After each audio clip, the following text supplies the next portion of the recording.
little bit unfeasible given the membership in NATO of the two countries, but still nobody knows what will happen, and there are fears that start to magnify. So this hypothesis might sound unreasonable. But why are the East Europeans more concerned than ever after 1989?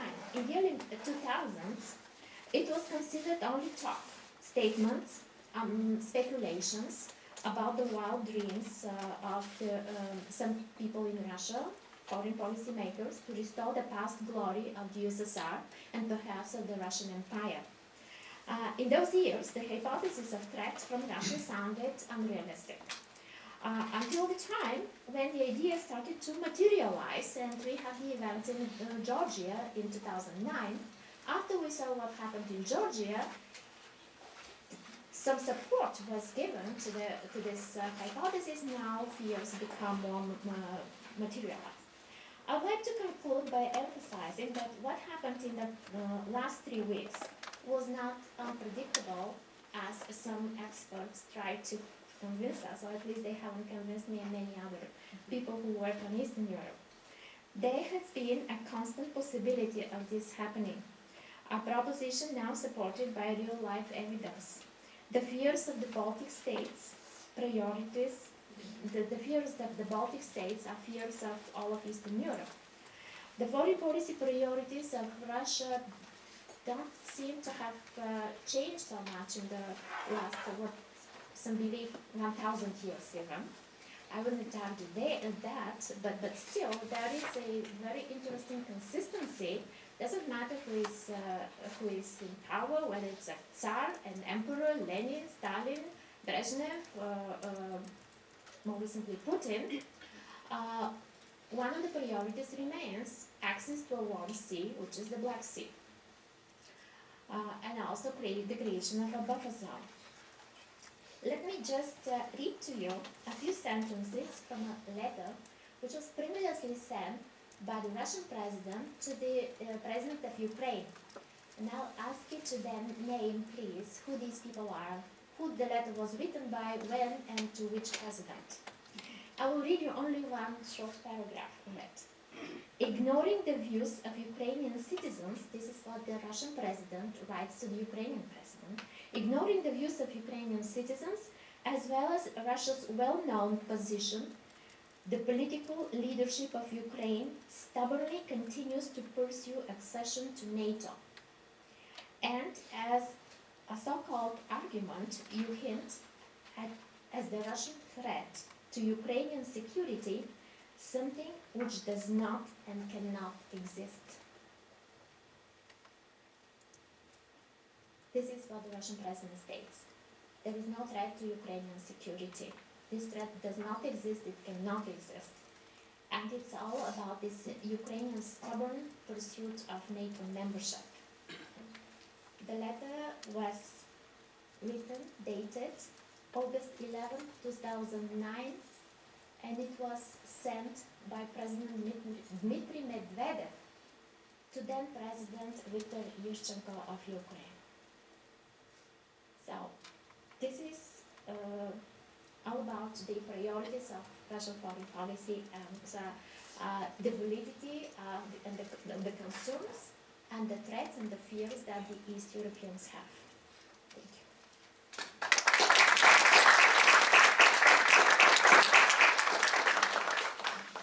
I'm wondering if we have a map or something we can just put it up. Do you know how to do It's the it? first one. Do you know, I don't know.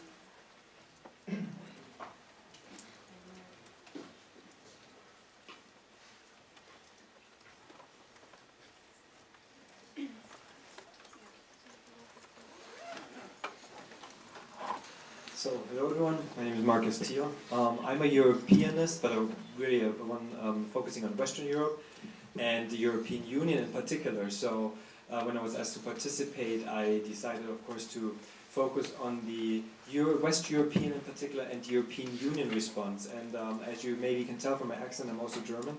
So, I will also tell you a little bit more about the German stake, as well as Angela Merkel, as one of the most important partners in the de-escalation or hopefully the resolution of that crisis.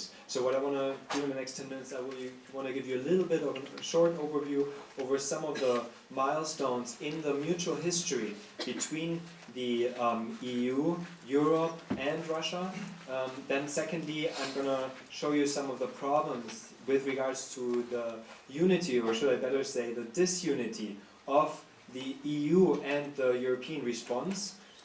And then I will tell you a little bit about some flanking measures from other organizations such as the OSCE or the Council of Europe, which are less relevant, but they also serve an important purpose. And then I will zoom into Germany as one of the main stakeholders. All in 10 minutes. All in 10 minutes, okay. Yes, yes, I can do it. So with regards first with the history, there is of course a long-standing history between these two regions, right? Russia had a lot of influences, of course, from Europe, as you all know. I don't have time to go really into that, so that's what my other colleagues are for. But I want to just share in the post-Cold War era, basically after 1991, I just wanted to point out 2 or 3 things. The first one being that Russia actually indeed bowed to some of the EU and US pressure to tolerate the treatment, and some would say the discriminating treatment of Russophones or ethnic Russians in, amongst other Baltic states. So for example, Latvia, Estonia, these citizens, ethnic Russians there, which are also sizable, 16 to 18%, are not considered citizens of these countries, right? And that of course makes these countries nowadays nervous, but Russia also says you're basically mistreating our ethnic population, right? So there has been already this initial misgiving. Secondly, as my colleagues already referred, the increasing NATO expansion towards the east, right? And then subsequently also, of course, the acquiring of EU membership, although NATO came always first because it was more important for these countries to come under that security umbrella. That has also definitely antagonized and not helped the relationship between Western Europe / the EU and Russia. Eastern Europe, they have joined the European Union, as you may know, right, in 2004 and 2007. The previous 15 member states of the EU have now grown to 28, most of them in Central and Eastern Europe. They had almost always in the past, since independence in '91, a bad relationship with Russia anyway, based on the former dominance through Soviet Moscow. And thirdly, with regards to the official status of these with the official status of Ukraine, Ukraine had a significant role to play with regards to the EU's foreign policy, but really as part of the so-called European Neighborhood Policy, or ENP, the European Neighborhood Policy. And it's sort of ironic that Ukraine was part of the European Neighborhood Policy because that policy was specifically designed in the 90s for countries that should not join the EU, for countries that had no accession perspective in the medium to long run, right? So it's ironic that now, Putin in one way says, yeah, you guys wanted to, basically take in the Ukraine, if the Ukraine officially actually operated under a program that was designed to give these countries a second prize instead of EU membership, right? So that much a little bit about the history to explain some of the antagonistic relationships. Now, that brings me to the European Union. You may wonder, you may read about the European Union and thinking that they're the ones that are probably most affected by the crisis. They are strong economic partners, right? So they should do something if we don't want to have some sort of military approach. It's not that easy because, like I just said, the EU consists of 28 different member states with very different experiences and relations to Russia. And so we have literally these subgroups among these 28, which you can easily classify it as, on the one hand, you have sort of the friends and / strategic partners of Russia. Nowadays, there are fewer friends, really, but definitely they were strategic partners in the sense that they had business dealings and investments in Russia. These, of course, are France, Germany, the UK, which are always called the big three of the European Union and are very dominant in any sort of EU politics, including relations to Russia. And then you also had Italy and Spain among these strategic partners, former friends or cooperation partners. You have amongst the 28 also the two so-called Trojan horses, which are Greece and Cyprus. Greece has a long-standing relationship with Russia. They're both Orthodox countries, right? There were historical linkages. Greece, now the small island of Greece, has become sort of the investment paradise, the Cayman Islands, for rich Russians that they don't want to put their money necessarily in London, but vacation and invest in Greece, in Cyprus. So these are the so-called Trojan horses. Then you have the pragmatists, and more or less the frosty pragmatists. These are most, of course, the former Warsaw Pact countries that still have that trauma, that are still very much reserved, but have tried to find some sort of cooperative rapprochement with Russia until that crisis came up. And then you have, two countries in particular that you could consider the so-called new Cold War warriors, the ones that were never particularly amenable to any sort of detente towards Russia, and that those were definitely Poland, which, as you know, suffered very much throughout the wars, and Lithuania as well. Also, Lithuania had a little bit more leeway in the Baltics because Lithuania doesn't have the same percentage of Russian-speaking minorities in their own area. So now, what did the EU do? What should the EU do? There have been common talks in Europe about finding a common approach. And again, we have a EU speaker or sort of foreign minister. She's really more a speaker of the that tries to get all the 28 foreign ministers at a table. Her name is Baroness Catherine Ashton. You may have heard of her. But she has a hard time bringing, obviously, these different relations under one approach. So what they were talking last week was just to come to an agreement on canceling visas for Russian officials, and the next step would then be some sort of asset freezes, but these are personal asset freezes, not necessarily bank freezes or freezes of companies, Russian companies abroad in Europe. And the next step that may develop in the future, but where the European Union has a problem coming to unity, would be, of course, really more painful economic sanctions. So right now, what we have is, as of last week, the meetings on Monday and then on Friday, the 21st, that there are 33 high-worth individuals in Russia that have their visas cancelled or that have asset freezes. Again, this is not a major impact, but as the crisis moves on, we've seen an escalation of the political sanctions that the EU wants to impose. Just to give you a little flavor of that sort of disunity, I just want to read, I have about 5 minutes, right? Thank you. I want to just read you a little bit from EU Observer, a little part of what was going on last Friday, March 21st, when they had in Brussels, the Brussels Forum, an annual gathering of European and American politicians, as well as the Russian politicians, including the Russian ambassador to the EU and NATO. So what happened there? All the foreign ministers were sitting together. The Estonian president, remember Estonia, the small Baltic state with the sizable Russian minority? The Estonian president, Toomas Ilves, complained about the EU sitting and watching while Russia annexed Crimea and giving Moscow a minor slap on the wrist by blacklisting a few dozen people, which is a reaction at which Russia laughed at. And it's kind of true if you read the reaction by the Russian government.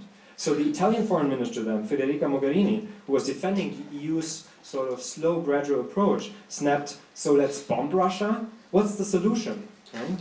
And then the Russian ambassador chipped in, Vladimir Chisov, and he defended what he called the Russian intervention in Crimea, saying that the crisis has stated earlier when the Ukraine slipped into a deep political and economic problems and risked turning into a failed state.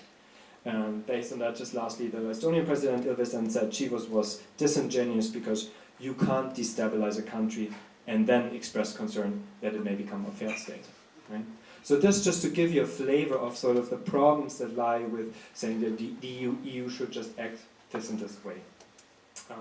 Now, what definitely EU is good at is involving other international organizations that it cooperates with in Europe, and therefore, first and foremost, we should mention the OSCE, the Organization for Security and Cooperation in Europe.